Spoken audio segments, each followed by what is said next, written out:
ஒரு தடவை நாரதர் ஒரு தெரு வழியாக போய்கிட்டு இருந்தார். வழியில் ஒருத்தர் வேத சாஸ்திரம்லாம் படிச்சுக்கிட்டு உட்காந்துருந்தார். அவர் நாரதரை பார்த்து எங்கே போயிட்டு இருக்கிறீங்கன்னு கேட்டார். கடவுளை பார்த்துட்டு வரலாம்னு போயிட்டு இருக்கிறேன் அப்படின்னார் நாரதர். அப்படின்னா அவர்கிட்ட எனக்கு எப்போ முக்தி கிடைக்கும்னு கேட்டுட்டு வாங்களேன் அப்படின்னார் இவர். சரி கேட்டு வரேன் அப்படின்னு சொல்லிவிட்டு நாரதர் நடந்தார். கொஞ்சம் தூரத்தில் ஒரு மரத்தடியில் ஒரு தொழிலாளி செருப்பு தைச்சிக்கிட்டு உட்காந்துருந்தார். அந்த ஆளும் அதே மாதிரி கேட்டுக்கிட்டார். எனக்கு எப்போ முக்தி கிடைக்கும்னு கடவுள்கிட்ட கேட்டுக்கிட்டு வாங்களேன்னார். அவர்கிட்டையும் சரின்னு சொல்லிவிட்டு நாரதர் நேராக வைகுண்டத்துக்கு வந்து சேர்ந்தார். கடவுளை பார்த்தார்.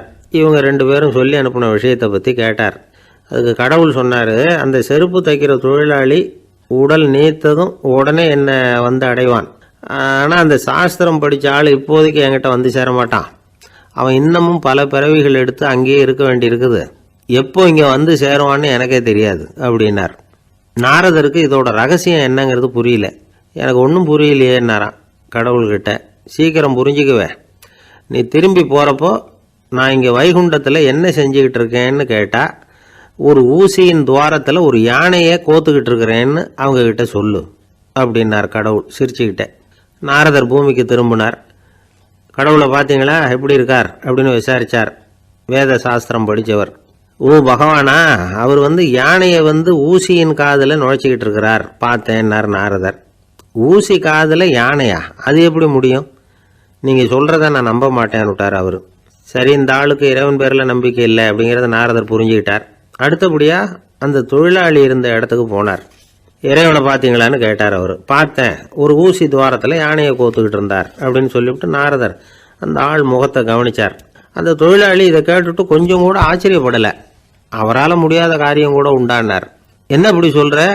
ஊசியின் துவாரத்தில் யானையை கோக்க முடியும்னு நீ நம்புறியா அப்படின்னு கேட்டார் நாரதர். நிச்சயமாக நம்புகிறேன்னார் அவர். அது எப்படி அப்படின்னு கேட்டார் இவர். இதை பாருங்க, நான் இந்த ஆலமரத்தடியில் தான் தினமும் உட்காந்துருக்கிறேன். தினமும் இந்த மரத்திலிருந்து எவ்வளவோ பழம் கீழே விழுது. இந்த பழத்தில் இருக்கிற ஒவ்வொரு விதையிலேயும் உள்ள ஒரு ஆலமரம் இருக்குது. ஒரு சின்ன விதைக்குள்ள ஒரு பெரிய ஆலமரம் இருக்க முடியுங்கிறப்ப ஊசி துவாரத்தில் கடவுள் யானையை நுழைய வச்சாருங்கிறத ஒத்துக்கிறதுல என்ன கஷ்டம் இருக்குது அப்படின்னு ரொம்ப சர்வசாதாரணமாக பதில் சொன்னாராம் அந்த தொழிலாளி. நாரதர் யோசனை பண்ணார். இந்த தொழிலாளி வேத சாஸ்திரங்களையெல்லாம் படிக்கலைன்னா கூட அறிவுபூர்வமாக சிந்திச்சு இறைவனை நம்புகிறான். அதனால தான் கடவுள் இந்த ஆளுக்கு சீக்கிரம் முக்தி கிடைக்கும்னு சொன்னார் அப்படிங்கிறத புரிஞ்சுக்கிட்டாராம். இந்த கதையில் வர்ற கடவுள், நாரதர், வைகுண்டம் இதெல்லாம் ஒரு பக்கம் இருக்கட்டும், ஒரு சின்ன விதைக்குள்ள ஒரு பெரிய ஆலமரம் தூங்கிக்கிட்டு இருக்கு அப்படிங்கிற உண்மை, அந்தரத்தில் 1000 கிரகங்கள் சுற்றிக்கிட்டு இருக்குங்கிற உண்மை, இதெல்லாம் நாம் பார்த்துக்கிட்டு தானே இருக்கிறோம். இந்த உண்மைகள் அதிசயமாக நமக்கு தெரியறதுனால அதை நம்பாமல் இருந்துட முடியாது. இயற்கையை பரிபூர்ணமாக நம்புங்கள், அந்த நம்பிக்கையே நம்ம வாழ்க்கைக்கு ஆதாரம் அப்படிங்கிறத விளக்கறதுக்காக தான் இந்த கதை. இந்த காலத்தில் நம்ம பிள்ளைங்களுக்கெல்லாம் இது மாதிரி நம்பிக்கை அதிகமாகவே இருக்குது. ஒரு நாள் ஒரு சின்ன பையன்கிட்ட கேட்டேன், ஏன்பா கடவுள் ஒரு பானைக்குள்ளே ஒரு யானையை நுழைய வச்சுட்டாருன்னு சொன்னால் அதை நீ நம்புவியா அப்படின்னு கேட்டோம். நம்புவேன் சார், அது ஒன்றும் பெரிய அதிசயம் இல்லைன்னா. எப்படிறான்னு கேட்டோம். எப்படின்னா அந்த பானை அந்த யானையை விட பெருசாக இருந்திருக்கும், அவ்வளவுதான் அப்படின்னு சொல்கிறான்.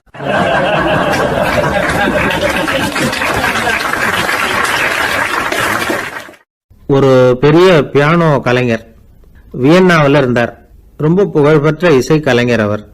இங்கிலாந்து மகாராணி விக்டோரியா அவருடைய சங்கீதத்தை கேட்கணும்னு ஆசைப்பட்டாங்க. அவரை அரண்மனைக்கு கூப்பிட்டாங்களாம். பியானோ வாசிக்க சொல்லி கேட்டாங்களாம். இவரும் ரொம்ப பிரமாதமாக வாய்ச்சி காட்டியிருக்கார். உடனே பாராட்டி பரிசுகள்லாம் கொடுத்து அனுப்புனாங்களாம். அந்த இசையை கேட்கறதுல அரசிக்கு ரொம்பவும் ஆர்வம் உண்டு. அதனால் அதுக்கப்புறமும் அந்த கலைஞர் அடிக்கடி அரண்மனைக்கு வர வேண்டிய அவசியம் ஏற்பட்டது. ஏன்னா அரசி கூப்பிட ஆரம்பித்தாங்க. இவர் போகணும், அங்கே இசை நிகழ்ச்சி நடத்தணும். இவர் அங்கே பாடி வாசிக்கிறது உண்டு. ஒரு தடவை மகாராணி அவரை பார்த்து, உங்கள் நாட்டு தேசிய கீதம் பாடுங்களேன் அப்படின்னு கேட்டாங்களாம். உடனே அவர் தன்னுடைய நாடான ஆஸ்திரியாவின் தேசிய கீதத்தை பாடியிருக்கிறார். அவர் பாட ஆரம்பித்த உடனே மகாராணி எழுந்திருச்சு நின்னாங்களாம். அதுக்கு மரியாதை செலுத்துகிற நோக்கத்தோட பாட்டு முடிகிற வரைக்கும் அப்படியே நின்றுகிட்டு இருந்தாங்களாம். இதுதான் அந்த அரசியினுடைய பெருந்தன்மை. அதாவது நாட்டுப்பற்றுங்கிறது அந்த அளவுக்கு அப்படி இருக்கணும். இப்படி ஒரு அரசியே நம்ம நாட்டு தேசிய கீதத்துக்கு எழுந்திருச்சு நின்று மரியாதை செலுத்துகிறாங்க அப்படிங்கிறது புரிஞ்சுக்கும் பொழுது அந்த முதிய கலைஞரின் மகிழ்ச்சிக்கு அளவே இல்லையாம். அதுக்கப்புறம் அந்த பியானோ கலைஞர் ஒரு நாள் தன்னுடைய நண்பர் ஒருத்தர்கிட்ட பேசிக்கிட்டு இருந்தாராம். அப்போ சொன்னாராம், மகாராணியார் எனக்கு எவ்வளவோ பரிசுகள்லாம் கொடுத்துருக்குறாங்க. ஒரு தடவை எனக்கு வைரக்கல் பதித்த அணி ஒன்றை கூட பரிசாக கொடுத்தாங்க. ஆனால் அதை விட உயர்ந்த விலை மதிக்க முடியாத அணி என்ன தெரியுமா? நான் என்னுடைய நாட்டு தேசிய கீதத்தை நான் பாடுறப்போ அவங்க எழுந்திருச்சு நின்று மரியாதை செலுத்தினாங்களே, அதுதான் எனக்கு கிடைச்ச மிகப்பெரிய பரிசு அப்படின்னாராம். எனக்கு தெரிஞ்ச சங்கீத வித்வான் ஒருத்தர் இருக்கார். சமீபத்தில் ஒரு நாள் அவரை பார்த்தேன். எப்படி போயிட்டு இருக்கு உங்க தொழில் அப்படின்னு கேட்டேன். ரொம்பவும் வித்தியாசமாக போயிட்டு இருக்குங்க அப்படின்னார். என்ன சொல்றீங்க அப்படின்னு. முன்னாடியெல்லாம் நான் பாடினா எதிரில் இருக்கிறவங்க தான் எழுந்திரிச்சு போயிட்டு இருந்தாங்க. இப்போ எப்படின்னா நான் பாட ஆரம்பிச்சுட்டா உடனே பக்கவாத்தியக்காரனே எழுந்திரிச்சு போயிடுறான் அப்படின்னார் ரொம்ப வேதனையோட.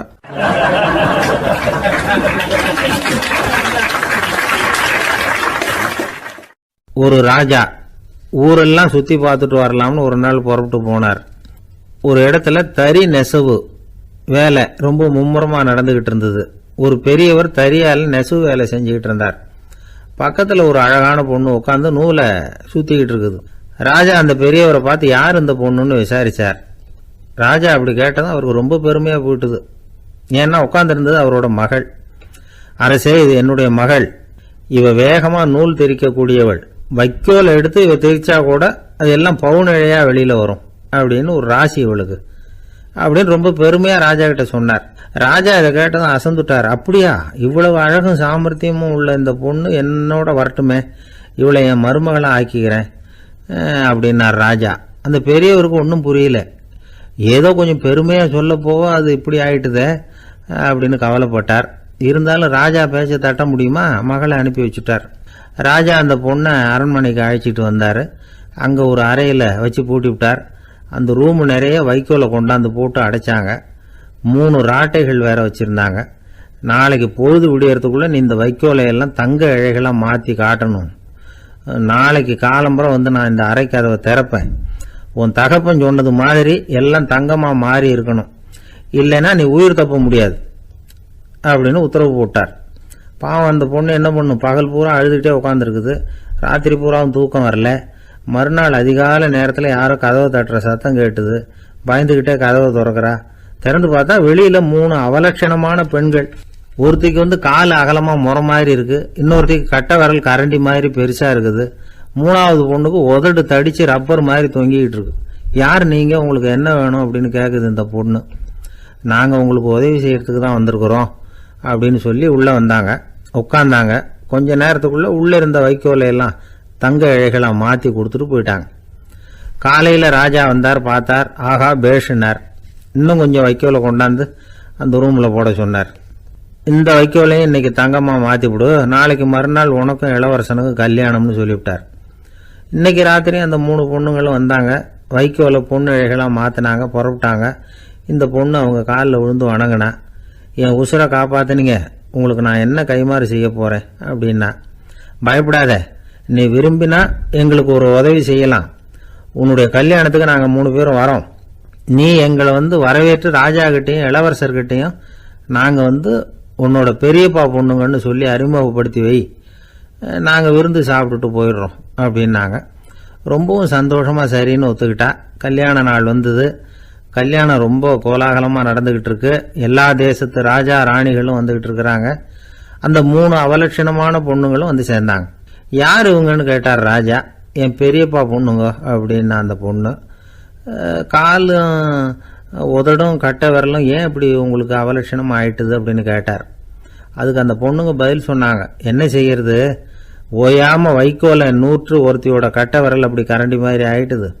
நாக்கில் தொட்டு தொட்டு திரிச்சதுனால ஒருத்தியோட உதடு அப்படி ஆயிட்டுது. காலால கட்டையை அழுத்தி அழுத்தி தறி போட்டதுனால இன்னொருத்தையோட கால் அப்படி ஆயிட்டுது. உங்க மருமகளா வந்திருக்கிற இந்த பொண்ணு அந்த 3ஐயுமே செய்ய தெரிஞ்சவ தான். என்ன ஆக போதும் இன்னும் கொஞ்ச நாள்ல அப்படின்னாங்க. அவ்வளவுதான். ராஜா பயந்துட்டார்.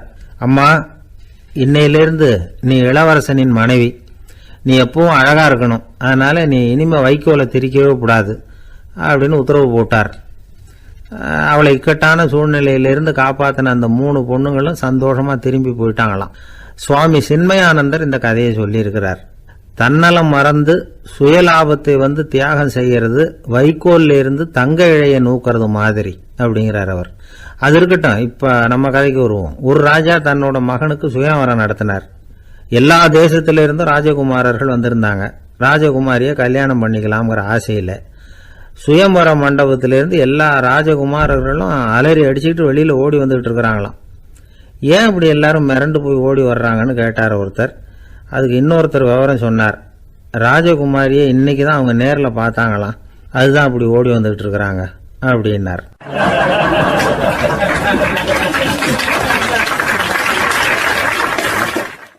அங்கே ஒரு புதர் தெரியுது இல்லையா, இந்த புதருக்குள்ள ஒரு சிங்கம் இருக்கு.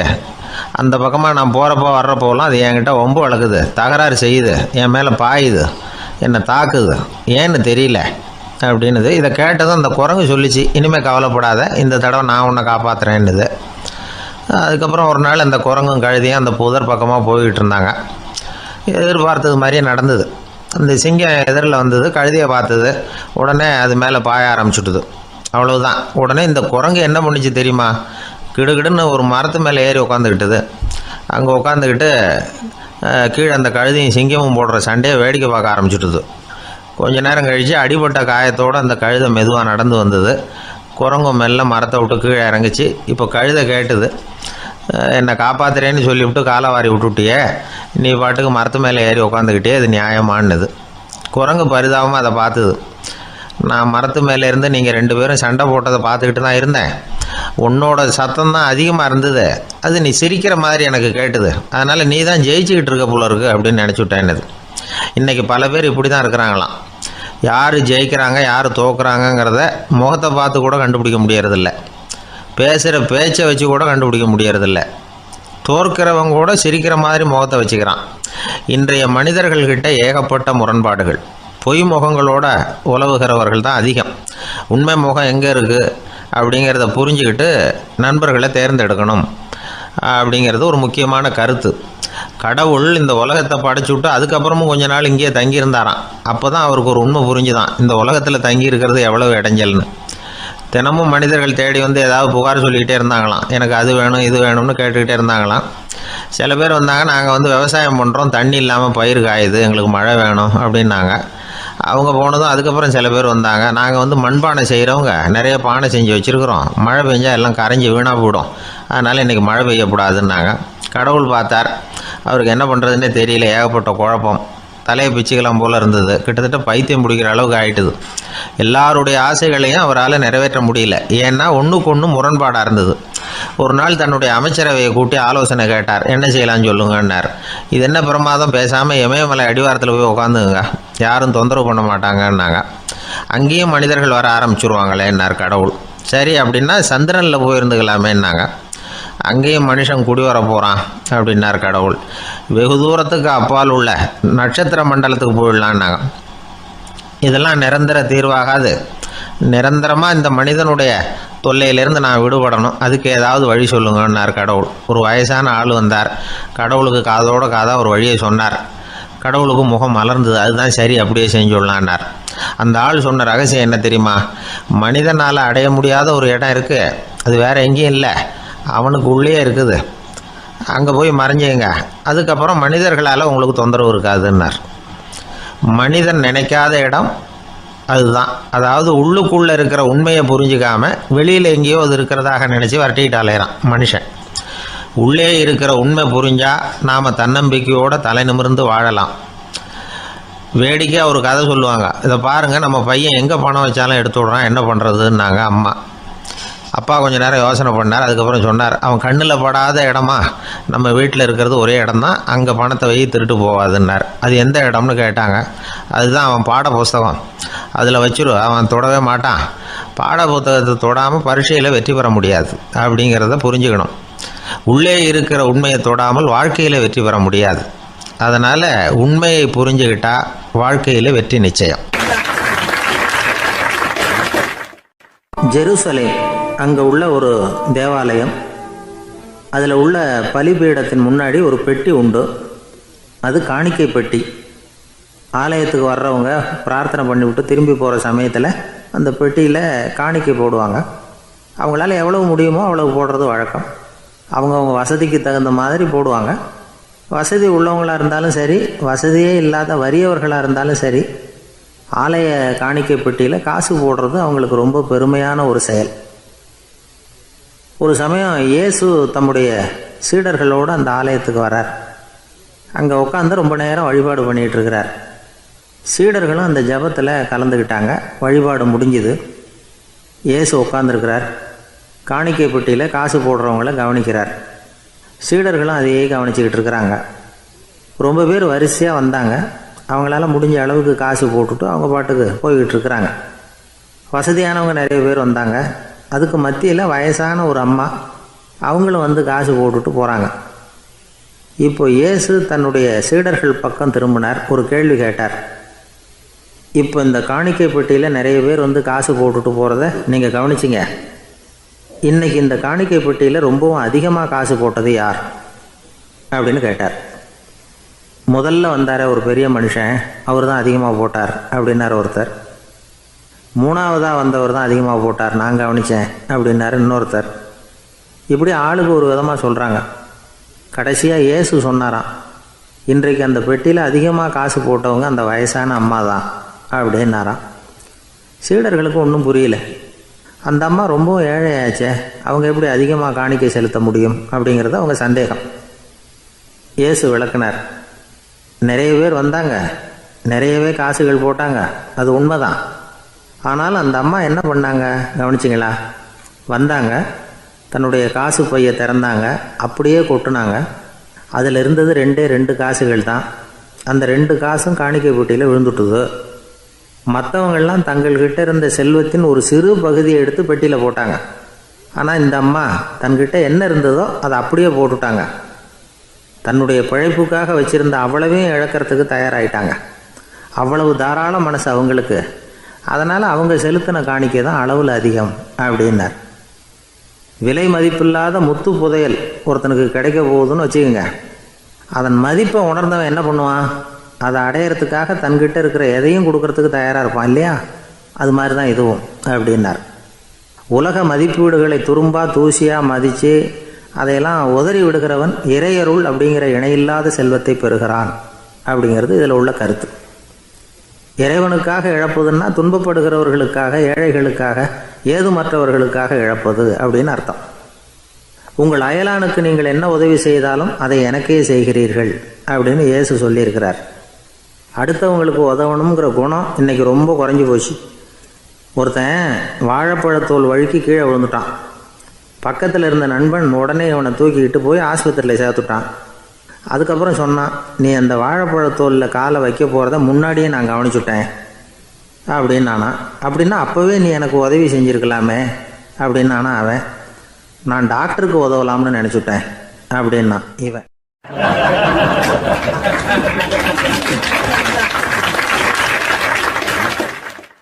ஒரு ஊரில் ஒரு சித்தர் இருந்தார், சூஃபி சித்தர். அவர் ஞானம் பெற்ற ஒரு சித்தர். ஒரு நாள் அந்த நாட்டு மன்னன் அவரை பார்க்கறதுக்காக வந்தான். என்ன வேணும் உனக்குன்னு கேட்டார். நான் கடவுளை பார்க்கணும், அதுக்கு நீங்கள் தான் உதவி பண்ணணும் அப்படின்னா அவன். சித்தர் கொஞ்சம் யோசனை பண்ணார். சரி, போயிட்டு நாளைக்கு வாடினார். அதே மாதிரி மன்னன் போயிட்டு அடுத்த நாள் வந்தான். இங்கே நீ என்னோட ஒரு வாரம் தங்கியிருக்க வேண்டியிருக்கும்னார். சரின்னா ஒரு பிச்சை பாத்திரத்தை தூக்கி கையில் கொடுத்தார். அவனுக்கு ஒன்றும் புரியல, இருந்தாலும் வாங்கிட்டான். வாங்கிட்டு இதை என்ன செய்யணும் அப்படின்னு கேட்டான். இதை ஒன்றும் செய்ய வேணாம், இதை எடுத்துக்கிட்டு பக்கத்தில் உள்ள கிராமங்களுக்கு போ, வீடு வீடாக பிச்சை எடுத்துக்கிட்டு வா. அப்படி வந்த பிறகு தான் உனக்கு சாப்பாடும் ஓய்வும் கிடைக்கும். ஒரு வாரம் அப்படி செய், அதுக்கப்புறம் 8வது நாள் நாம் கடவுளை பற்றி யோசிக்கலாம் அப்படின்னார். இப்படி இவர் சொன்னதை கேட்டதும் அந்த அரசனுக்கு அதிர்ச்சி ஆயிட்டுது. ஒரு மாதிரி ஆயிட்டான். தன்னுடைய சொந்த நாட்டில் சொந்த குடிமக்கள்கிட்ட போய் பிச்சை எடுக்கிறதா அப்படின்னு யோசனை பண்ணி பார்த்தான். அதுக்கப்புறம் மெதுவாக அவன் அந்த சித்தரை பார்த்தான். ஐயா, சொந்த நாட்டிலேயே பிச்சை எடுக்கிறதுன்னா எனக்கு ஒரு மாதிரியாக இருக்குது, வெக்கமாக இருக்குது.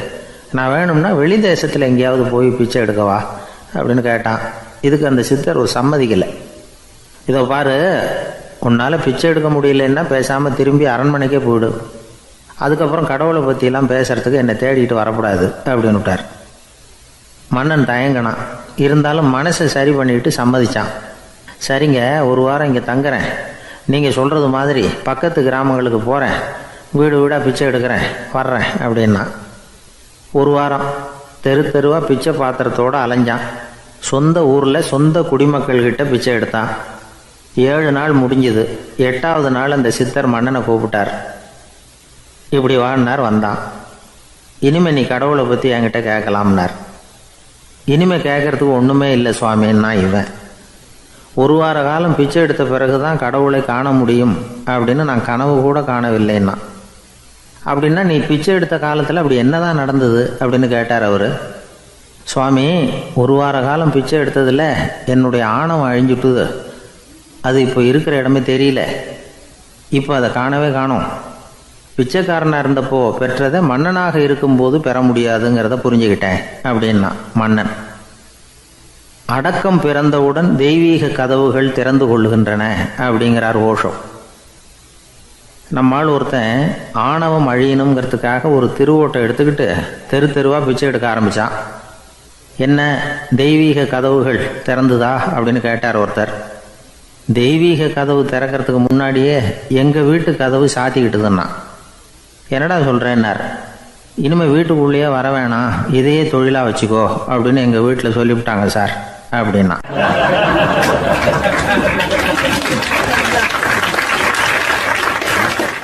கப்பல் கடலில் போய்கிட்டு இருக்கு. புயல், சூறாவளி, அலையெல்லாம் பெருசு பெருசாக ரொம்ப உயரமாக உண்டாகுது. கடுமையான காற்றிலேயும் வேகமான அலைகள்லேயும் சிக்கி அந்த கப்பல் தடுமாறுது. திசை மாறி போச்சு. எந்த பக்கம் போயிட்டு இருக்கிறோம்னே தெரியல. அந்த கப்பலை செலுத்திக்கிட்டு இருந்த மாலுமி ரொம்ப சாமர்த்தியமாக செயல்பட்டார். தன்னுடைய அறிவாற்றலையும் திறமையையும் முழுமையாக பயன்படுத்தினார். அந்த கப்பலை கட்டுப்படுத்தினார். மெதுவாக அந்த சூறாவளியிலிருந்து கப்பலை காப்பாற்றி கரைக்கு கொண்டுட்டு வந்து சேர்த்துட்டார். மாலுமின்னு ஒருத்தர் இருந்ததுனால அந்த மரக்கலம் காப்பாற்றப்பட்டது. மாலுமின்னு ஒருத்தர் இல்லைன்னு வச்சுக்கோங்க, அந்த கப்பலோட கதி என்னவா இருக்கும் யோசிச்சு பாருங்க. ஒரு கோபக்காரனுடைய நிலைமையும் அப்படித்தானா. கோபக்காரன்கிறவன் ஒரு மாலுமி இல்லாத மரக்கலம் அப்படிங்கிறார் நபிகள் நாயகம். கொந்தளிக்கிற கடலில் கொடுமையான அலைகளின் உச்சியில் அல்லல் படுகிற மரக்கலத்தை விட மோசமானது கோபக்காரனின் நிலைமை அப்படிங்கிறது அவருடைய கருத்து. அது மாதிரி இதுன்னு சொல்லலை, அதை விட மோசம் இது அப்படிங்கிறார். ஏன் தெரியுமா? ஒரு கப்பல் கடலில் தடுமாறினா அதை சரிப்படுத்த மாலுமி இருக்கிறார். அவர் தன்னுடைய சாமர்த்தியத்தினால் அதை கட்டுப்படுத்தி சரியான வழிக்கு கொண்டுட்டு வந்துடுவார். ஆனால் கோபக்காரனுடைய நிலைமை அப்படி இல்லை அப்படிங்கிறார் நபிகள் நாயகம். மனித மனம் ஒரு மரக்கலம், அறிவு அதில் இருக்கிற மாலுமி. மாலுமி மரக்கலத்தை செலுத்துகிறான், அவனுக்கு கட்டுப்பட்டு அது ஓடுது. ஆனால் கோபக்காரனுங்கிற மனுஷங்கிட்ட அறிவுங்கிற மாலுமி சரியாக வேலை செய்ய மாட்டான்.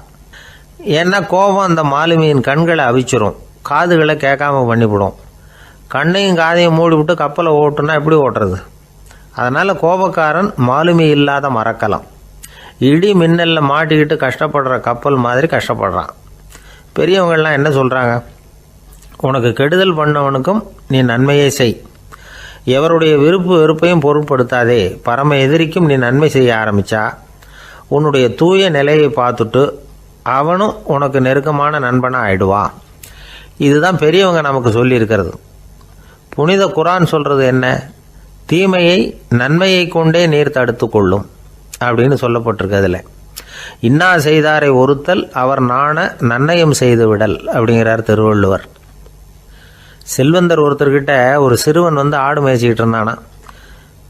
பெரியவர் அவனை கூப்பிட்டு, நீ நேராக போய் ஒரு ஆட்டில் உள்ள ரொம்ப நல்ல பகுதி எதுவோ அதை எடுத்துக்கிட்டு வா அப்படின்னாரான்.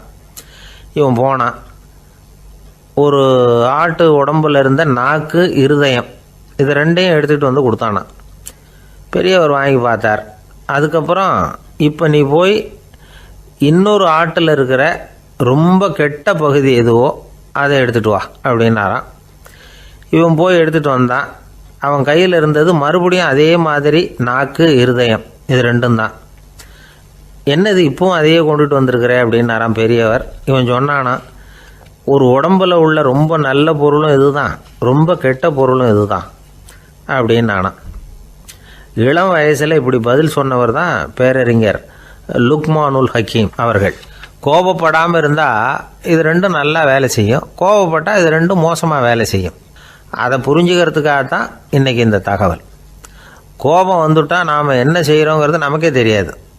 ஒருத்தர் டாக்டர்கிட்ட போனார் அவசரமாக, டாக்டர் எனக்கு இப்போ கடுமையான கோப வெறி, எனக்கு கண்ணு மண்ணு ஒன்றும் புரியல, உடனடியாக அதை கட்டுப்படுத்தணும், உடனே இதுக்கு ஏதாவது ஒரு மாத்திரை கொடுங்க ப்ளீஸ் அப்படின்னார்.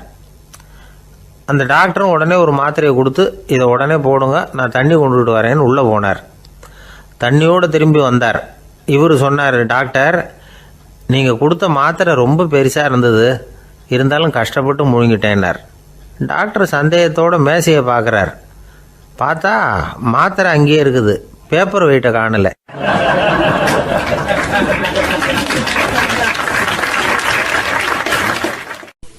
ஒரு நாள் ஒரு நண்பரை சந்தித்தேன். உங்கள் வீடு எதுன்னு உங்களுக்கு தெரியுமா சார்ன்னு. அவர் என்னை ஒரு மாதிரியாக பார்த்தார். அப்புறம் சொன்னார், தெரியும் அப்படின்னாரு. சரி, உங்கள் தொலைபேசி எண் உங்களுக்கு தெரியுமான்னு. அதுவும் தெரியும்னார். உங்கள் மனைவி மக்கள் யார் யாருன்னு உங்களுக்கு தெரியுமான்னு கேட்டேன். என்னை ஒரு மாதிரியாக பார்த்தார். அப்புறம் சொன்னார், அதுவும் தெரியும் சார் அப்படின்னார். சரி, நீங்கள் யாருன்னு உங்களுக்கு தெரியுமான்னு கேட்டேன். இப்போ தான் அவர் முழிக்க ஆரம்பித்தார். அவர் மட்டும் அப்படி இல்லை, நாம் எல்லாருமே அப்படி தான். எதிரில் நிற்கிறது யாருங்கிறது தெரியும், நாம் யாருன்னு நமக்கு தெரியாது. உண்மையிலேயே நாம் யார்? இந்த கேள்விக்கான பதிலை தான் வாழ்க்கை பூரா நாம் தேடிட்டு இருக்கிறோம். புத்தர் என்ன சொல்கிறார் தெரியுமா? நீங்கள் கடவுளை பற்றி கவலைப்பட தேவையில்லை, உங்களை பற்றின கவலை உங்களுக்கு இருந்தால் போதும் அப்படிங்கிறார். நான் யார், எனக்கு ஏன் இந்த கவலை அப்படின்னு உங்களை நீங்களே கேட்டுக்குங்க அப்படிங்கிறார். நாம் ஏன் கடவுளை படைத்தோம்? அது ஒரு நழுவல் முயற்சியாம், அதாவது தன்னிடமிருந்து தானே தப்பிக்கிற ஒரு முயற்சியாம். இப்படி தான் அதை சொல்கிறாங்க அறிஞர்கள்லாம். மக்கள் பொய்யான பிரச்சனைகளில் ஆர்வமாக இருக்கிறாங்க, அதுக்கு தீர்வு காணவும் முயற்சி பண்ணுறாங்க. கடவுளை பற்றி விவாதிக்க எல்லாருக்கும் விருப்பம், தன்னுடைய சுயம் பற்றிய பிரஜையே இருக்கிறதில்ல. ஆகக்கூடிய விஷயம் என்னென்னா, கடவுள் சமாளிப்புக்கு பயன்படுத்தப்படுகிறார். மனவியல் என்ன சொல்லுது தெரியுமா?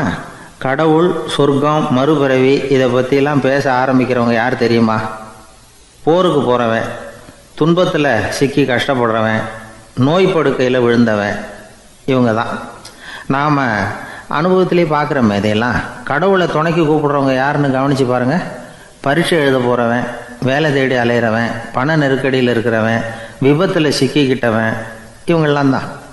தேர்வில் வெற்றி பெற்றதும் அவரை துணைக்கு கூப்பிடுறதில்ல, வேலை கிடைச்சதும் அவர் துணை தேவைப்படுறதில்ல. ஏன் இப்படி? கொஞ்சம் யோசனை பண்ணி பாருங்கள். துன்பம் வருகிற போது அந்த துன்பத்தை தவிர்க்க வேண்டிய நிலையில் அதிலிருந்து நழுவி போகிறதுக்காக பிரார்த்தனை தேவைப்படுது. எல்லாம் நல்லபடியாக நடக்கிறப்போ பிரார்த்தனை செய்கிறதில்ல. புத்தருடைய வழி என்ன தெரியுமா? அந்த வழியில் கடவுளும் கிடையாது, பிரார்த்தனையும் கிடையாது. புத்தர் செய்தது இதைத்தான். அதாவது கடவுள்கிட்ட இருந்து மனிதனையும், மனிதன்கிட்ட இருந்து கடவுளையும் அவர் விடுவித்தார். புத்த மதம் என்ன சொல்லுது தெரியுமா? கடவுள் பிரச்சனை அல்ல, மனிதன்தான் உண்மையான பிரச்சனை அப்படின்னு சொல்லுது. உங்களை நீங்கள் நல்லா தெரிஞ்சுக்கிட்டால் போதும், நீங்களே கடவுள் ஆகிடுவீங்க அப்படிங்கிறது தான் புத்த மதம். அதனால் நமக்கு தேவை உள்முக பயணம். நான் யார் அப்படிங்கிற கேள்வியோட உள்ளே போகணும். அங்கே போனால் தான் தெரியும் நான் அப்படின்னு அங்கே யாருமே இல்லைங்கிறது. இதெல்லாம் புத்தர் சொல்லுகிற ஒரு தத்துவம். தத்துவம்னு சொன்னாவே நமக்கெல்லாம் அதை புரிஞ்சுக்கிறது கஷ்டம்தான். நம்ம பொறுத்த வரைக்கும் தத்துவங்கிறதுல 2 வகை உண்டு. ஒன்று தத்துவம், இன்னொன்று மகா தத்துவம். தத்துவம்னா என்ன தெரியுமா? கேட்குறவங்களுக்கு புரியக்கூடாது, அதுதான் தத்துவம். மகா தத்துவம் என்னன்னா சொல்கிறவங்களுக்கும் புரியக்கூடாது. அந்த வகையில் பார்த்தா இன்று ஒரு தகவலும் ஒரு மகா தத்துவம் தான்.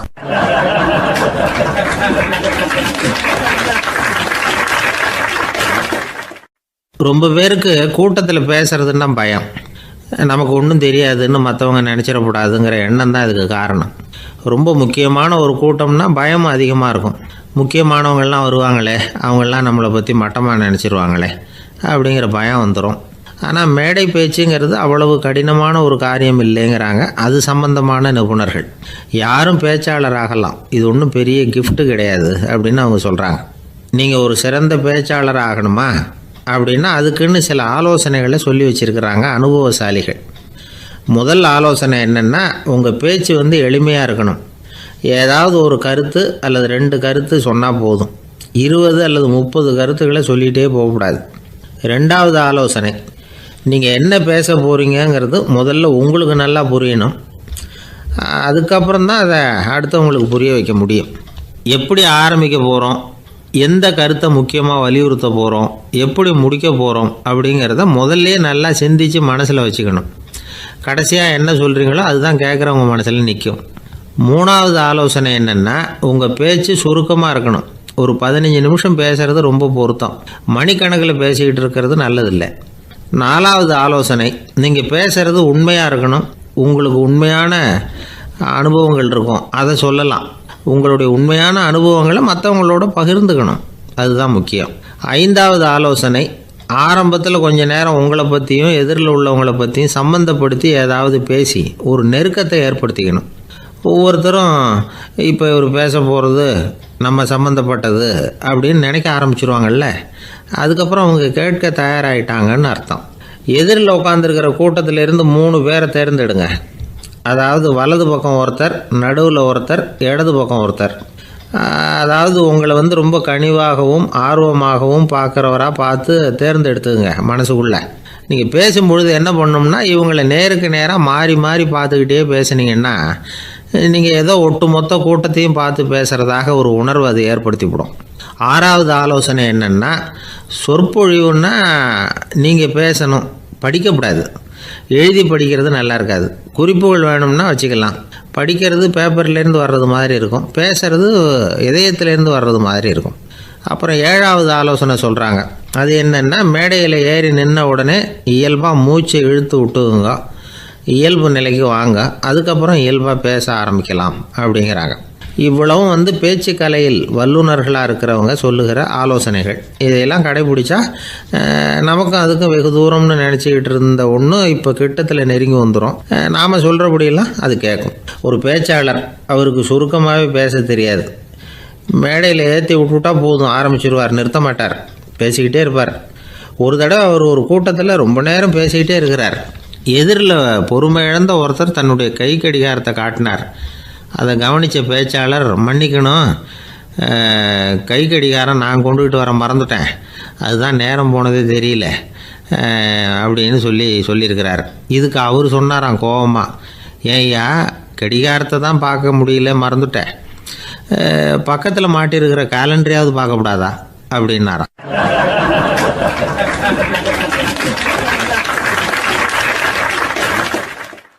அர்ஜுனன் கேட்ட கேள்விக்கெல்லாம் பகவான் கண்ணன் பதில் சொன்னார்.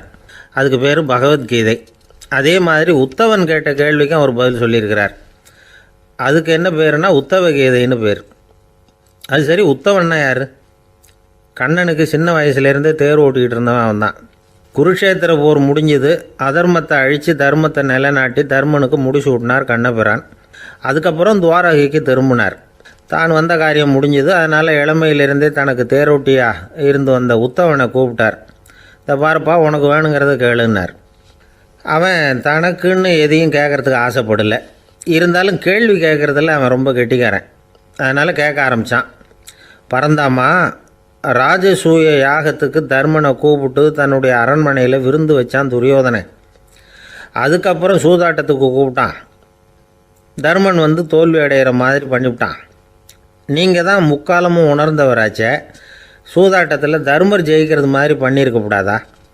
இந்த பகடக்காயை உருட்டுறப்போ நீங்கள் எதிர்பார்த்தது விழற மாதிரி பண்ணியிருக்கலாமே. சரி, அதுதான் இல்லை. வேடிக்கை பார்த்துக்கிட்டு இருந்த பீமன், அர்ஜுனன், நகுலன், சகாதேவன் இவங்களையும் பணையம் வச்சு ஆடுறப்போவாவது காப்பாற்றிருக்கலாம். அதையும் நீங்கள் செய்யலை. பாவம், அந்த அவல பொண்ணு, ஒன்றும் புரியாத ஒன்றும் தெரியாத அந்த உன்னுடைய சகோதரி திரௌபதி, அந்த பொண்ணை துச்சாதனை இழுத்துக்கிட்டு துகில் உரிகிற கட்டத்தில் காப்பாற்றினியே. இது நியாயமா, முறையா, அறமா? இதுதான் உத்தவன் கேட்ட கேள்வி. இதுக்கு பரந்தாமன் பதில் சொல்கிறார். அப்படி கேள் உத்தவா, தருமனை துரியோதனன் சூதாட அழைக்கும் பொழுது என்ன சொன்னான் தெரியுமா? நான் பணையம் வைக்கிறேன், எனக்கு பதிலாக என்னுடைய மாமன் சகுனி பகடக்காய்களை உருட்டுவான்னு சொன்னான். உடனே தருமன் எனக்கு பதிலாக என்னுடைய மைத்துனன் கண்ணன் பகடக்காய்களை உருட்டுவான்னு சொல்லியிருக்கலாமே, அப்படி சொல்லலை.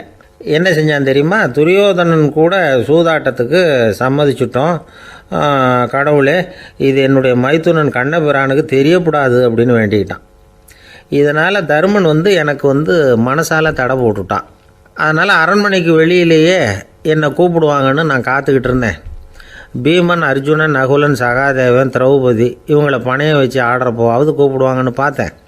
அப்பவும் அவங்க என்னை கூப்பிடல நினைக்கல. திரௌபதியை துச்சாதனன் கூந்தலை பிடிச்சி இழுக்கிறான். அப்போ கூட அவள் தன்னுடைய உடல் பலத்தால் தடுக்கிறதுக்கு முயற்சி பண்ணாலே தவிர என்ன நினைக்கல. துரியோதனன் சபைக்கு இழுத்து செல்லப்பட்ட திரௌபதி அறநூல்களையும் அரச நீதிகளையும் சொல்லிக்கிட்டு இருந்தாலே தவிர என்ன நினச்சே பார்க்கலை. துகில் உரிகிற கட்டத்தில் தான் ஹரி ஹரி கண்ணா பறந்தாமன்னு கூப்பிட்டா.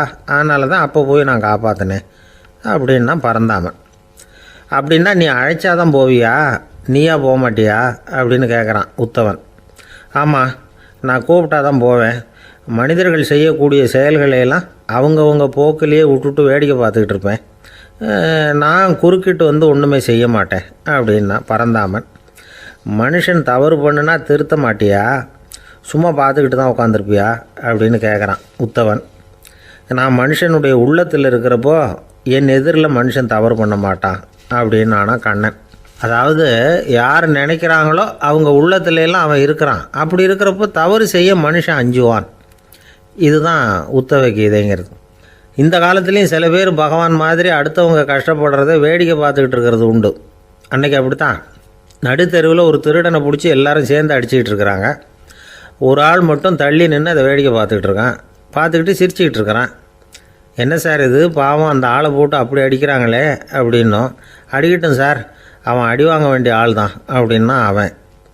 ஏன் சார் அப்படி சொல்கிறீங்க அப்படின்னு கேட்டோம். பின்ன என்ன சார், நான் ஒருத்தர் பையில் இருந்த பர்ஸை எடுக்கிறதுக்கு முயற்சி பண்ணிக்கிட்டு இருந்தேன். அதுக்குள்ளே அவன் முந்திக்கிட்டு அப்வேஸ் பண்ணிவிட்டான். பர்ஸை அவன் எடுத்துட்டான். பார்க்கறதுன்னா எடுக்கிறது அவனா? என்ன சார் நியாயம் இது? நல்லா வாங்கட்டும் அப்படிங்கிறான்.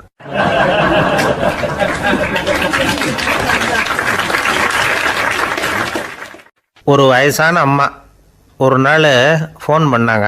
ஐயா, நான் இந்த தகவல் நிகழ்ச்சியை தினமும் கேட்குறேன், உங்ககிட்ட ஒரு கேள்வி கேட்கணும் அப்படின்னாங்க.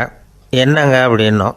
எனக்கு சொந்தமாக ஒரு நல்ல வீடு இருக்குது, வேணுங்கிற அளவுக்கு பணமும் இருக்குது, கணவரும் ரொம்ப நல்லவர், ரிட்டையர் ஆகி வீட்டில் தான் இருக்கிறார், பிள்ளைங்கள்லாம் பெரிய பெரிய உத்தியோகத்தில் இருக்கிறாங்க, அதில் ஒருத்தன் ஐஏஎஸ்ஸு, பணம்லாம் கூட நிறைய கொண்டாந்து கொடுக்குறாங்க.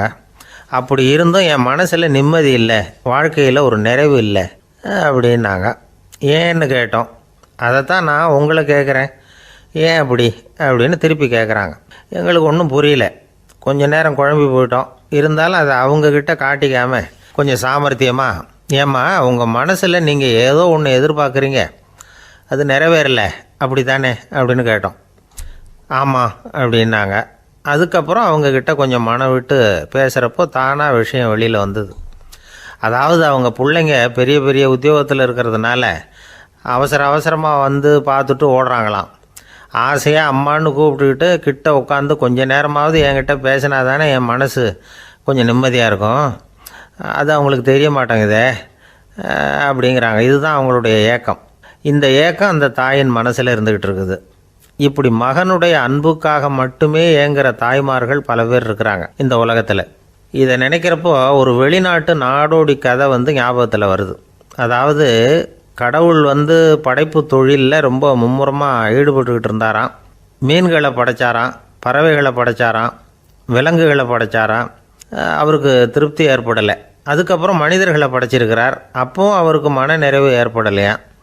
கடைசியாக தன்னுடைய சக்தி முழுசையும் பயன்படுத்தி குறையே இல்லாத அளவுக்கு ஒரு படைப்பை உருவாக்கினாராம். அந்த உன்னதமான ஒரு படைப்பு அதுதான் பெண், அதாவது தாய். இப்படி உருவாக்கி எல்லாரையும் இந்த உலகத்தில் விட்டுவிட்டாராம். அதுக்கப்புறம் கொஞ்ச காலம் கழித்து தன்னுடைய தேவியை அழைச்சிக்கிட்டு இந்த பூலோகத்துக்கு வந்திருக்கிறார். தன்னுடைய குறையில்லாத படைப்பாகிய பெண்ணை பார்த்தாராம். ஏம்மா உனக்கு இன்னும் ஏதாவது குறை இருந்தால் சொல்லு, அதையும் நிவர்த்தி பண்ணி விடுறேன் அப்படின்னாராம். அந்த அம்மா பார்த்துருக்காங்க. சுவாமி, எனக்கு நீங்கள் கொடுத்துருக்கிறது 2 கை. என்னுடைய பிள்ளைகளுக்கு சேவை செய்கிறதுக்கு இந்த 2 கை பத்தலை.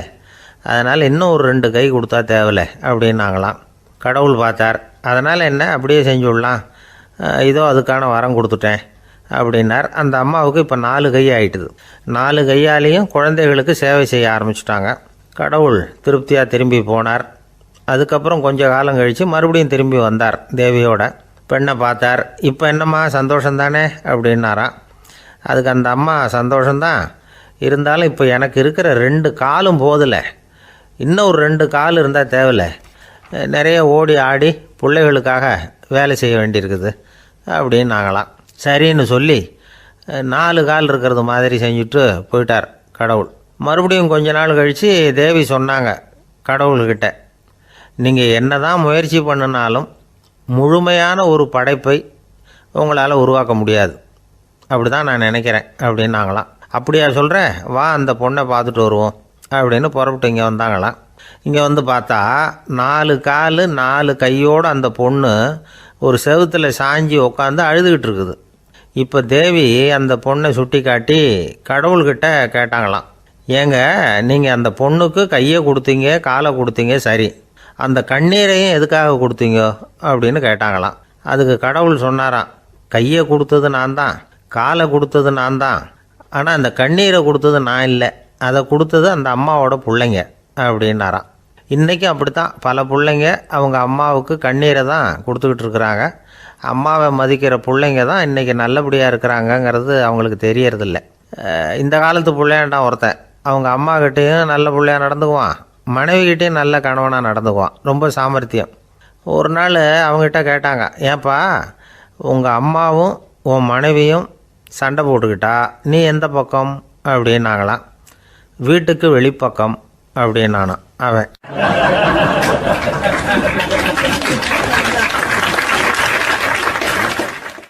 சாலை ஓரமாக அழுதுகிட்டு உட்காந்துருந்தான். பிச்சை எடுத்து சாப்பிட்ற ஒருத்தன் அந்த பக்கமாக வந்தான். இவனை பார்த்தான்.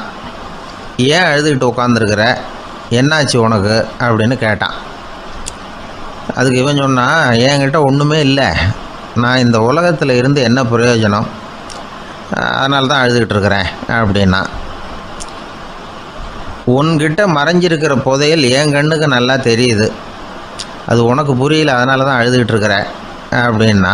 என்னது புதையல் இருக்குதா, உன் கண்ணுக்கு தெரியுதா அப்படின்னு கேட்டான். ஆமாம் எனக்கு தெரியுது, அந்த புதையலை நீ விற்கிறதுக்கு தயாராக இருக்கிறியா அப்படின்னு கேட்டான் இவன். இதை கேட்டதும் அந்த இளைஞனுக்கு ரொம்ப ஆச்சரியமாக போச்சு. என்னது இப்படி கேட்குறானே அப்படின்னு. என்கிட்ட ஒரு காசு கூட இல்லையே, அப்படி இருக்கிறப்போ புதையல் எங்கேருந்து வந்தது அப்படின்னா. இந்த நேரத்தில் அந்த பிச்சைக்காரன் சிரித்தான்.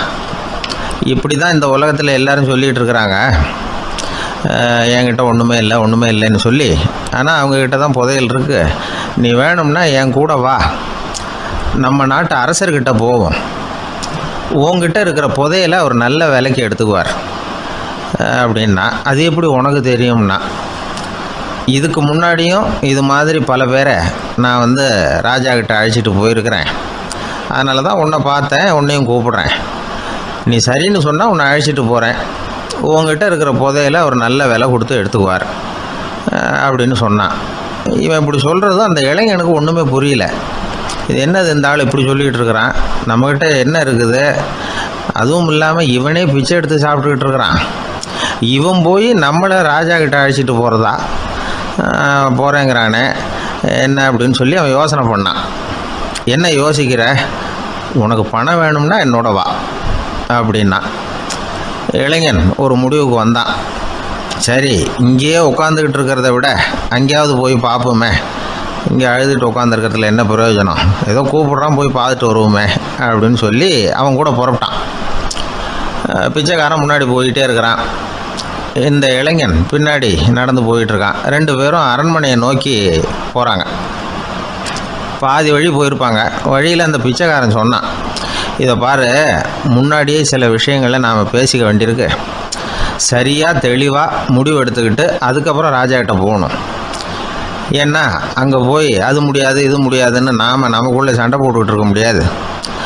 ராஜாவுக்கு விலையை பற்றி கவலையே இல்லை. எவ்வளவு சொன்னாலும் நமக்கு பணம் கிடச்சிரும். ஆனால் அதுக்கப்புறம் நான் இதை விற்கிறதுக்கு தயாராக இல்லைன்னு சொல்லிடக்கூடாது. அதனால் புதையலை விற்கிறதா இல்லையாங்கிறத இங்கேயே தெளிவாக முடிவு செஞ்சுக்கணும். இல்லைன்னா ராஜா கிட்ட போய் அங்கே போய் குழப்பிக்கிட்டு இருக்க முடியாது அப்படின்னு சொன்னான். இளைஞனுக்கு ஒன்றுமே புரியல. என்ன சொல்கிற நீ, என்கிட்டயா புதையலா, எங்கே இருக்குது அப்படின்னு சொல்லி குழம்பி போனான். இப்போ அந்த பிச்சைக்காரன் சொன்னான், இதை பாரு, இப்போ உதாரணத்துக்கு உன்னுடைய கண்களை எடுத்துக்கோ. அதுக்கு நீ என்ன விலை கேட்டுற போகிற?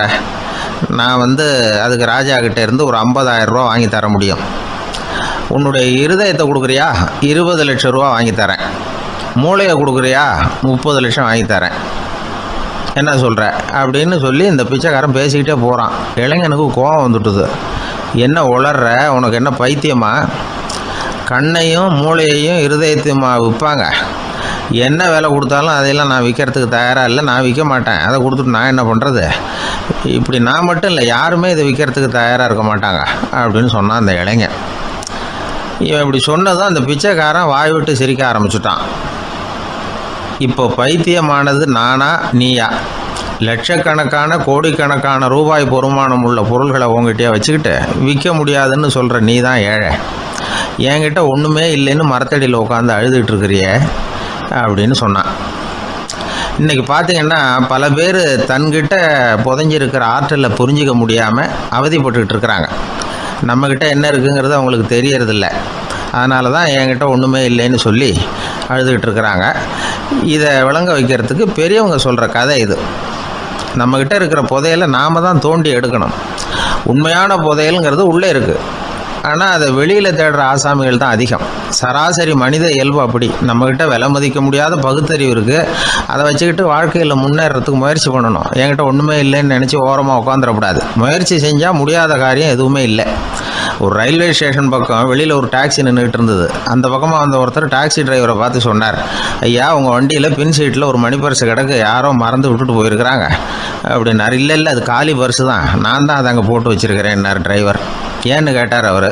இதுக்கு டிரைவர் சொன்னார், அதை பார்க்குற யாராவது அதை எடுத்துக்கலாம்ங்கிற ஆசையிலையாவது சவாரிக்கு வருவாங்க, அதுக்காக தான் போட்டு வச்சுருக்கிறேன் அப்படின்னார்.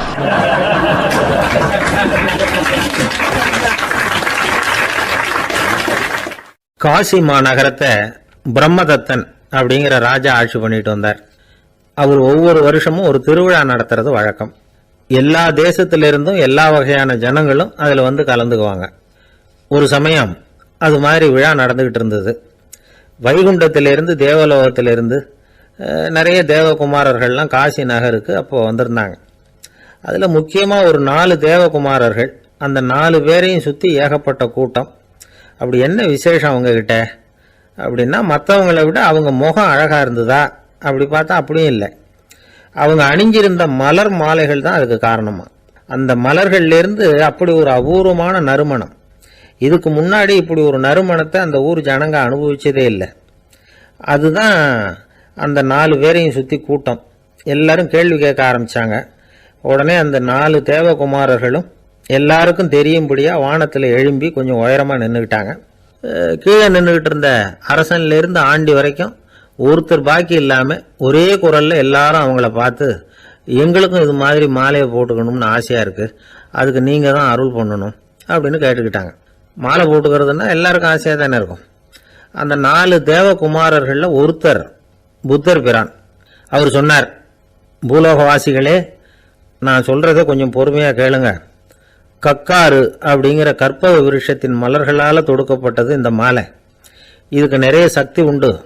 எந்த காலமும் இது வாடாது, வாசனையும் குறையாது. ஆனால் இதை அணிந்து கொள்றதுக்கு சில தகுதிகள் தேவை அப்படின்னார்.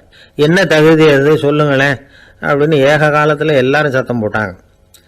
தீய இயல்புகள் உள்ளவங்க, இழிந்த சிந்தனை, இழிந்த செயல் உள்ளவங்க இந்த மாலையை அணிய முடியாது அப்படின்னார். அவ்வளோதான். கூட்டத்தில் சத்தம் போட்டவங்கள்லாம் மெதுவாக அப்படி அடங்க ஆரம்பிச்சிட்டாங்க. இன்னொரு தேவகுமாரன் சொன்னார், அடுத்தவங்க பொருளை அபகரிக்காதவன், அடுத்தவங்களுக்கு கெடுதல் பண்ணக்கூடிய பொய் பேசாதவன், பேராசையினால் கெட்ட வழியில் பொருள் ஈட்ட நினைக்காதவன் இந்த மாலையை போட்டுக்கலாம் அப்படின்னார். கூட்டத்திலிருந்து யாரும் முன்னுக்கு வரல. ஒரே ஒரு ராஜகுரு மட்டும் கொஞ்சம் முன்னாடி வந்தார். பெரியவர் படித்தவர் அவர். எனக்கு தகுதி இருக்குது அந்த மாலையை போட்டுக்கிறதுக்கு அப்படின்னார். வேற ஒன்றும் இல்லை, பொய் சொல்லியாவது அந்த மாலையை வாங்கிக்குவோமே அப்படின்னு முடிவு பண்ணிட்டார் அவர். அவ்வளோதான், மாலையை வாங்கிட்டார். அடுத்த தேவகுமாரன் பேசினார்.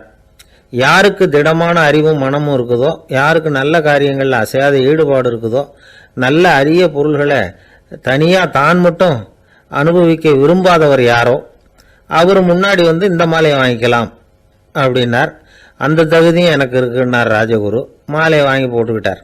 இன்னொரு ராஜகுமாரன் பேச ஆரம்பித்தார். அறநெறியில் செல்வம் சேர்க்கணும், ஆடம்பர பொருள்களுக்கு அடிமையாகக்கூடாது, வெற்றி அடைஞ்சாலும் கர்வம் வரக்கூடாது, அப்படிப்பட்டவங்க இந்த மாலையை போட்டுக்கலாம்னார். துணிஞ்சு பொய் சொல்லி அதையும் வாங்கி கழுத்தில் போட்டுக்கிட்டார் இந்த ராஜகுரு. இன்னொரு ராஜகுமாரன் சொன்னார். சான்றோர்களை நிந்திக்காதவங்க, புறம் பேசாதவங்க இந்த மாலையை போட்டுக்கலாம்னார். அதையும் வாங்கி போட்டுக்கிட்டார்.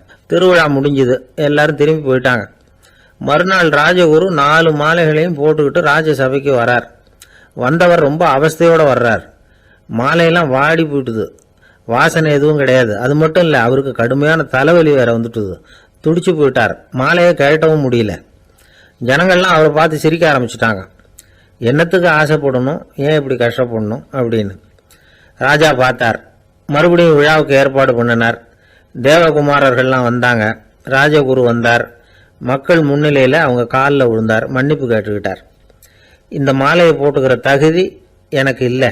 தகுதி இல்லாத ஒருத்தன் தகாத தகுதியை பொய் மூலம் பெறணும்னு ஆசைப்படுறாங்களே, அவங்களுக்கெல்லாம் என்னுடைய தண்டனை ஒரு எச்சரிக்கையாக இருக்கட்டும்னார்.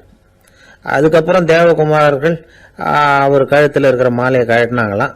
அந்த மாலைகளும் பழையபடி மனம் கொடுக்க ஆரம்பிச்சுட்டு தான். இதுலேருந்து நாம் தெரிஞ்சுக்க வேண்டியது என்னென்னா, நமக்கு தகுதி இல்லாத ஒரு கௌரவம் நம்மக்கிட்ட தானாக வந்தால் கூட அதை தவிர்த்து விடுறது தான் நல்லது. அதுதான் புத்திசாலித்தனம். ஒருத்தர் வந்தார். சார், எங்கள் இலக்கிய மன்ற விழாவுக்கு நீங்கள் தலைமை தாங்கணும்னார். உடனே இவர் சொன்னார், பேச்சாளர், சார், இலக்கியத்தை பற்றி பேசுகிற தகுதி எனக்கு இல்லையே அப்படின்னார். உடனே அவர் கூப்பிட வந்தவர் சொன்னார், அந்த தகுதி உங்களுக்கு இல்லைங்கிறது எங்களுக்கும் தெரியும் சார், அதனால தான் உங்களை தலைமை தாங்க கூப்பிடுறேன் அப்படின்னார். அது சரி, தலைமைன்னா அதுக்கு இவர் என்னதான் அர்த்தம் பண்ணுறாருன்னு தெரியல.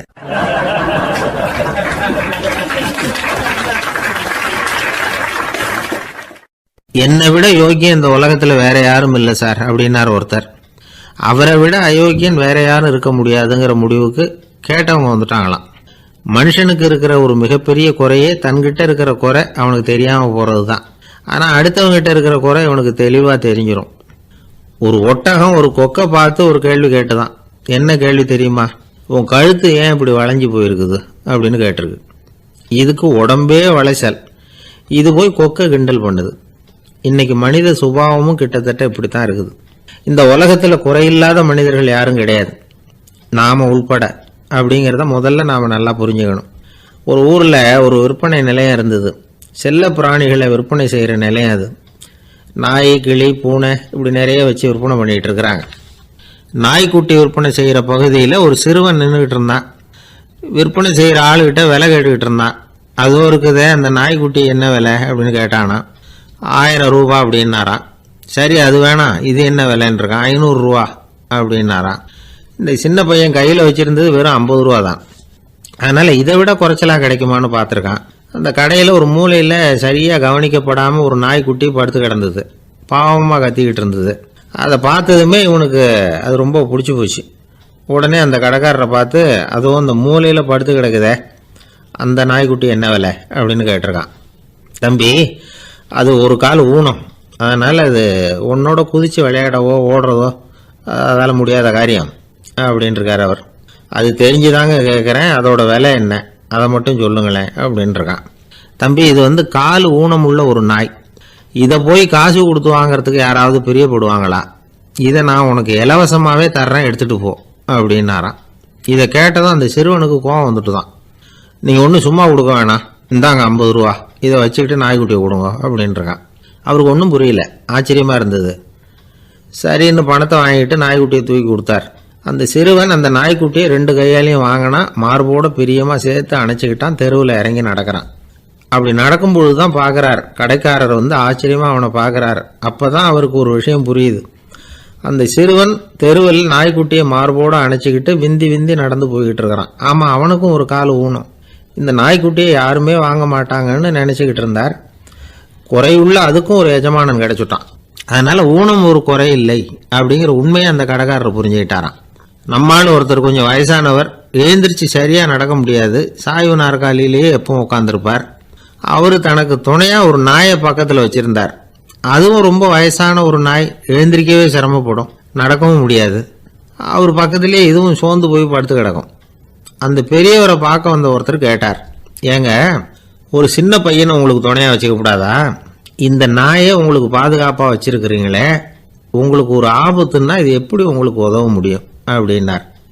அப்போ அவர் சொன்னாராம், எனக்கு ஒரு ஆபத்துன்னா அந்த சமயத்தில் இந்த நாய் என்னை தனியாக விட்டுட்டு ஓடி போயிடாமல் இருக்கணும்ல, அதுக்காக தான் இதை நான் வச்சிருக்கிறேன் அப்படின்னாராம்.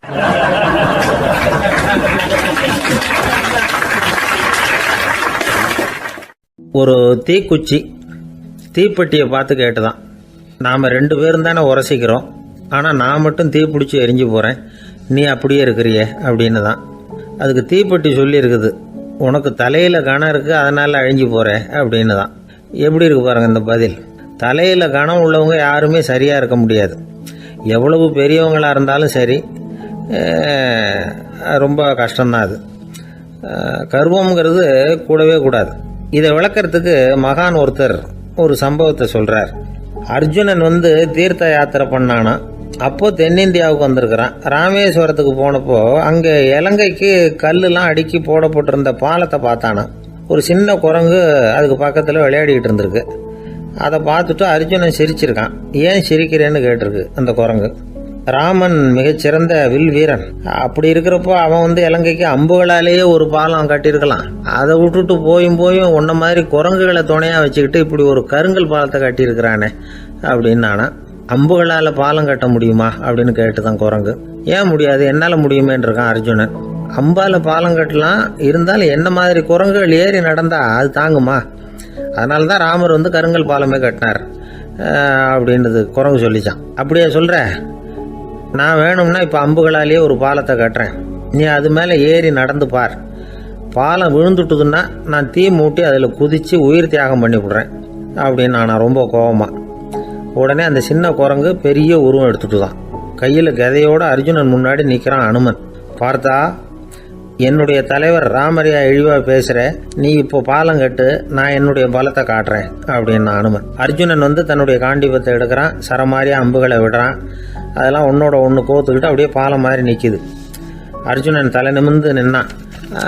அனுமன் உயர கிளம்பி அங்கேருந்து பாலத்தில் பொத்துன்னு இறங்கினான். பாலம் அப்படியே நொறுங்கி போச்சு தூள் தூளா. என்ன அர்ஜுனா, இப்போ என்ன செய்ய போகிற அப்படின்னு நான் ஏளனமா. அர்ஜுனன் தலையை தொங்க போட்டுக்கிட்டான். சொன்னபடி தீ மூட்டி அதில் குதிக்கிறதுக்காக 3 தடவை சுற்றி வந்தான். அப்போது கிருஷ்ணர் அங்கே வந்தார். என்ன அர்ஜுனா, என்ன நடக்குது, என்ன இது அப்படின்னு ஒன்றும் தெரியாத மாதிரி கேட்டார். அர்ஜுனன் வாயை திறக்கிறதுக்கு முன்னாடி அனுமன் வாயை திறந்தான், நடந்ததை சொன்னான். அர்ஜுனன் சவால் விட்டபடி உயிர் திறந்தே ஆகணும்னா அனுமன். கிருஷ்ணர் யோசனை பண்ணார். நல்லது, இந்த சவால் விட்டதுக்கும் நடந்ததுக்கும் யார் சாட்சி? பெரிய ஒருத்தரை சாட்சியாக வச்சுக்கிட்டல்லவா நீங்கள் இந்த போட்டியை நடத்தியிருக்கணும் அப்படின்னார். அதனால் என்ன, இப்போ மறுபடியும் அந்த போட்டியை நடத்தி விட்டா போச்சு, என்னால் அந்த அம்பு பாலத்தை நொறுக்க முடியாதா அப்படின்னு அனுமன். சரி, இப்போ மறுபடியும் அது நடக்கட்டும்னார் கிருஷ்ணர். அர்ஜுனன் அம்பு பாலம் அமைச்சான். அனுமன் ஏறி குதிச்சான். பாலம் அசைஞ்சு கொடுக்கவே இல்லை, அவ்வளோ உறுதியாக இருக்குது. இப்போ அனுமன் தலையை குனிஞ்சுக்கிட்டான். அர்ஜுனன் நன்றியோடு நிமிர்ந்து பார்த்தான். கிருஷ்ணருடைய தோள்கள்லேயும் முதுகள்லேயும் ரத்தம். என்ன சுவாமி, என்ன நடந்ததுன்னு நான் பதறி போய், உன் அம்பு பாலத்தை நான் தான் முட்டு கொடுத்து தாங்கிட்டு இருந்தேன். அனுமன் குதிச்சப்போ என் மேலே ஏற்பட்ட காயங்கள் இவை. பின்ன உன்னுடைய அம்பு பாலத்தினாலேயா பாலம் நின்றுதுன்னு நினைக்கிற அப்படின்னாராம். முதல்ல அர்ஜுனன் அப்புறம் அனுமன் 2 பேருக்குமே கர்வ பங்கம் ஆயிட்டு தான். அதாவது அவங்க கிட்ட இருந்த கர்வம் போயிட்டுது. யாரா இருந்தாலும் கர்வம் கூட